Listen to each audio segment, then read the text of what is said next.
रथ यात्रा का आयोजन आषाढ़ महीने की शुक्ल पक्ष की द्वितीय तिथि को होता है। इस दिन भगवान जगन्नाथ अपने भाई बलभद्र और बहन सुभद्रा के साथ श्री मंदिर से निकलकर भ्रमण के लिए जाते हैं। उनका यह भ्रमण कार्यक्रम ही रथ यात्रा कहलाता है, जिसे श्रद्धालु बहुत जोर शोर से मनाते हैं और उनकी आकांक्षा होती है कि वह भी भगवान के रथ को खींचने का सौभाग्य प्राप्त कर सकें। रथ यात्रा भले ही एक दिन का वार्षिक आयोजन है और वर्ष में एक ही बार होता है, लेकिन इसकी तैयारी पूरे साल चलती है। इसमें भी तिथियों का बहुत महत्व होता है। जैसे कि मकर संक्रांति के दिन से मंदिर में रथ बनाने की प्रक्रिया शुरू होती है और फिर हर आने वाली तिथि के साथ चरणबद्ध तरीके से ये कार्य संपन्न होता है। इसमें हर तिथि और उस दिन की जाने वाली रीति को एक खास नाम दिया गया है। जैसे कि रथ यात्रा के आयोजन से ठीक 15 दिन पहले भगवान की तबीयत खराब होना।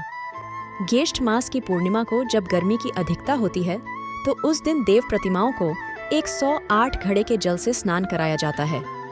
इस स्नान के बाद तीनों देवता बीमार पड़ जाते हैं और फिर वह एकांतवास में चले जाते हैं। एकांतवास की इस प्रक्रिया को पुरी में अनासरा कहते हैं। इन 15 दिनों में देव विग्रहों के दर्शन नहीं होते हैं। 15 दिनों के बाद जब जगन्नाथ जी ठीक होते हैं तब उस दिन नैनासार उत्सव मनाया जाता है।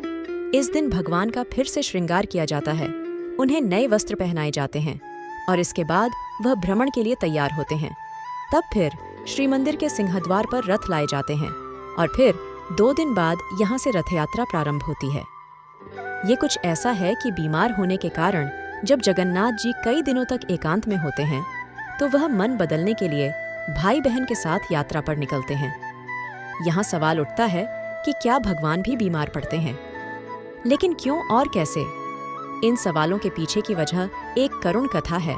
जगन्नाथ प्रभु की महिमा में यह जनश्रुति काफी प्रचलित है। बहुत पहले की बात है। ओडिशा के पुरी क्षेत्र में एक भक्त माधव दास रहते थे। वह रोज ही भगवान की पूजा करते थे। प्रसाद में जो मिलता उसी से जीवन यापन करते थे और सादा जीवन जीते थे। एक बार वह बीमार पड़े। उन्हें तेज बुखार हो गया। वह अकेले थे तो कोई उनकी सेवा के लिए नहीं था। फिर भी उन्होंने अपनी भक्ति में कोई कमी नहीं की। लोग उन्हें सलाह देते थे कि वैद्य से मिलो, औषधि लो, लेकिन उपचार के लिए लेकर कोई नहीं जाता था। माधव दास भी कहते कि जब भगवान मेरा ख्याल रख रहे हैं तो मुझे किसी की क्या जरूरत।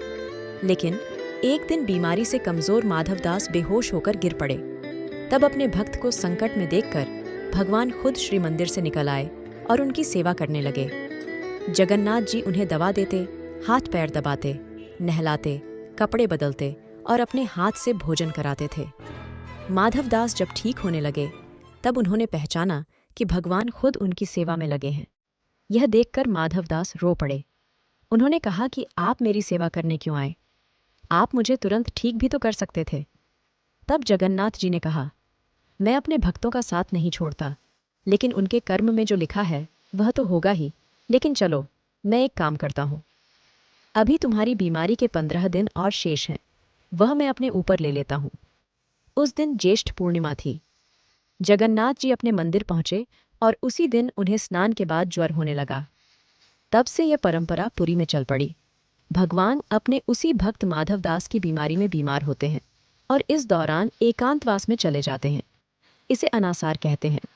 कहते हैं कि जैसे एक बार उन्होंने अपने भक्त माधवदास की पीड़ा अपने ऊपर ली थी, उसी तरह वह हर साल अपने भक्तों की पीड़ा हर लेते हैं, लेकिन भक्ति सच्ची होनी चाहिए। इसके 15 दिन बाद जब भगवान ठीक होते हैं तब नैनासर उत्सव मनाते हैं। इसके बाद ही भगवान भ्रमण के लिए बाहर निकलते हैं। इसी भ्रमण को रथ यात्रा कहते हैं।